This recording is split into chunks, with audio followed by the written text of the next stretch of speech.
somebody cross the gully come and say they see her wash her in one red shorts and one white. One white guy, so we start make noise and start back.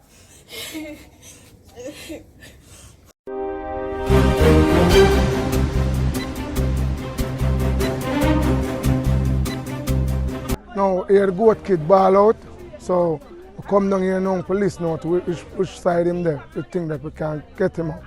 So he end up, he still sit down there to see him and listen out to him. I walk through the bushes and when I walk through the bush, I see her foot and her shorts way down. You can know there's a woman because she have on her pant and thing. So anyway, I tell the local youth when I'm apart, so come here around go find the family and let them know. So I find her about 5:30, so a whole heap of was down here is searching for her. So about 12 o'clock now, I find her. 12 o'clock in the day here.